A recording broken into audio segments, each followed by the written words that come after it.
Hi, today I'll be making a video on how to use pulse oximeter. So before we start, please like, share and subscribe to my YouTube channel Beyond Health and Homeopathy. So let's begin. Many people have already bought pulse oximeter at their home, but some of them do not know actually why it is used. During this corona pandemic, we have also got to know all the symptoms of coronavirus, with the main symptom in this is shortness of breath. So when you have got shortness of breath, we also need to assess the oxygen levels in your blood. So as we all know, blood carries two types of oxygen. One is oxygenated and other is deoxygenated. When the heart pumps the blood is being carried to the extremities of your body, and the oxygen which is being carried to the extremities, that is your legs, your hands and the peripheral tissues inside them. So when the blood is carried to these extremities, the amount or the saturation of the oxygen level in this blood is calculated through this device. So that's the reason we use to check the SpO2 and the pulse rate as well in this device. So let's see how this device is used. This is a small clip like device. In this device, as we can see here, we have to insert two batteries at the back side and then we can start the device. So here is a small button to start it. This is clip like device, as you can see here. Now there are four types of readings or the angles by which you can see the readings. First is this one, second is this one, third is this one and fourth is this one. So when you press on this little button 4 times, it gives you angles to read the readings. So the next thing which is there is how it is calculated. Inside here you can see a infrared light or infrared kind of a thing which assesses your SpO2 through your blood and through your finger. So now I'll show you how it is used. Usually you have to first clean the finger on which you're going to calculate the reading. Usually the main hand is used, the dominant hand. If you're a left-handed person, you can use left, or the right-handed person uses the right hand. Mainly the index finger is used nowadays, but the best thing which you can do is use the middle finger of the dominant hand. Here is the device. You start the device and then you insert this finger. So now you can see there's this red light seen here. Okay, so I am inserting this inside. So now it has started calculating. Here you can see there is assessment of my oxygen, and also there are fluctuations, and those are the heartbeats or the fluctuation of the heartbeat waves seen here. So currently you can see the readings, as this is, you can probably see in the mirror image. So this is the reading of my SpO2. It is 98 currently. Here you can see my pulse rate, so which shows as 90 currently, and also there is PI percentage, that is perfusion index, and that is 10.1% currently. So that's how you use this pulse oximeter. Now let's see which are the factors affecting the pulse oximeter levels in your body. So how is actually this device working? So now you can see there's this red light.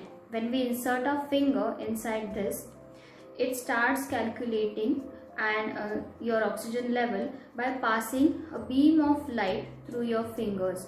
It passes through the blood, and as the blood carries oxygenated and deoxygenated blood, there is absorption of this light inside the blood, and then through this absorption the exact amount of oxygen level carried inside the blood is calculated by this device. So that's how it is calculated. Now there can also be errors while calculating these units. Units 2 level above or 2 level below can also be considered as normal.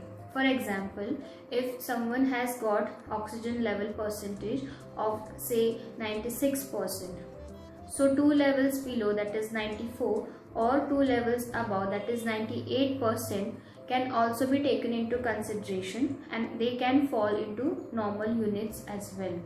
So that's how this device actually works.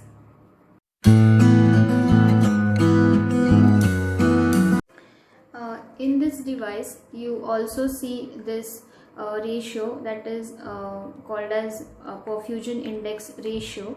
So basically what is that reading? PI is perfusion index ratio, where it is the ratio of pulsatile signal to non-pulsatile signal into 100. So the range of this is from 0.02% to 20%. So it varies between this percentage, and that is the ratio where the strength of the pulse emitted to these parts or the extremities or the peripherals of your body, so that is actually calculated. So how strong this pulse is, that is the reading which shows PI index in this pulse oximeter.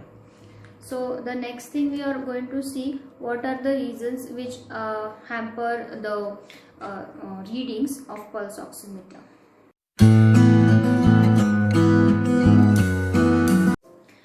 There are certain factors which can hamper the readings. Now first one is application of nail paint on your hands. Few females who come to your clinic or to the hospital applying nail paint, the oximeter gives false readings as well. So now I will show you how. First, when I did the first reading, my SpO2 was 98 as I had shown in the video. Now with application of nail paint on this hand, I will be testing my reading. So now the reading has started. So see, this is how it also takes time to assess it. So now the reading shown here is 94, whereas previously my reading was 98. So this is how application of nail paint also hampers the reading on your oximeter. Now second thing is less blood flow to your fingers or to your extremities, that can also give you false readings. Thirdly, high lipid profiles or too much of fat deposition on your fingers can also lead to false negatives or false readings on your oximeter. Thirdly, if your hands are cold, so even cold hands can give you false reading.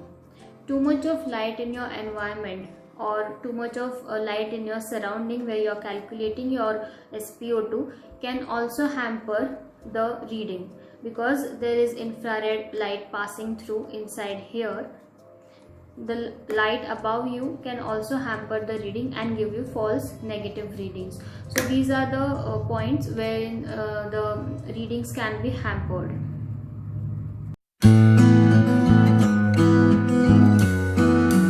Okay, now who all can buy this device? There are certain reasons why you can buy this, but there is absolutely no reason that you have to buy it and keeping a check on your SpO2 all the time and getting that psychological effect that you are not well.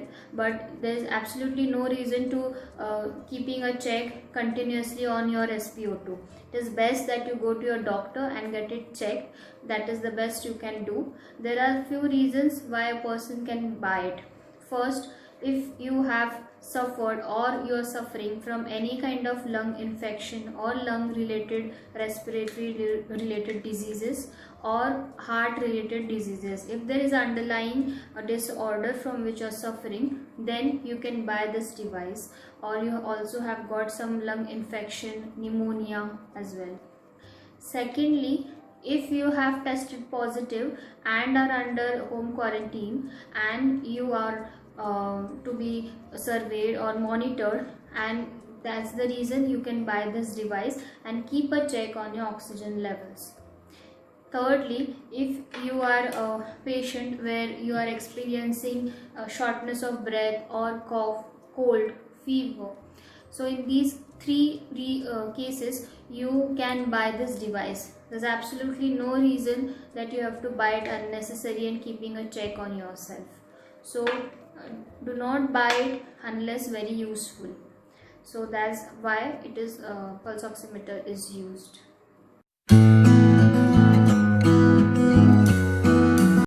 SpO2 can range from 94% to 100%, but in few cases where there is underlying heart or lung condition and the person has experienced previous infections, their SpO2 level can range from 90 to 100%, but once it falls below 90%, you have to assess that patient and closely monitor that patient. The patient needs to be admitted immediately and supplied oxygen. And mainly in this corona pandemic, we can see many patients where there are they are facing shortness of breath and their oxygen level falls below 90%. So in these cases it is very necessary to assess, and because of that pulse oximeter, this device has become very famous among people and they have started using it at their home. So that's how pulse oximeter is useful. Common conditions where pulse oximeter is used: first, to assess working of new lung or respiratory disorder medication. Second, to evaluate if someone needs artificial breathing. Third, to evaluate how helpful ventilator is. Fourth, to monitor oxygen levels during surgical procedures and sedation. 5. To assess ability of someone with increased physical activity. 6th, to monitor patients with underlying lung infection. And 7th, to monitor breathing for disturbed sleep cycles known as sleep apnea. So that's how this painless, non-invasive clip-like pulse oximeter device is useful, and it is now become a go-to gadget for people during this pandemic, because earlier you detect the low oxygen levels, it is better before you land up in complications. So that's the reason this gadget is very useful nowadays. But I would also recommend that you go to your doctor. Do not keep on repeatedly calculate your SpO2, because that can also lead to a lot of confusion, stress, and continuous monitoring can also lead to a lot of anxiety as well. So it's better you go to a doctor before buying it unnecessarily. And that's the reason I made this video today on how to use it. I hope my information was useful to you. So thank you and see you next time.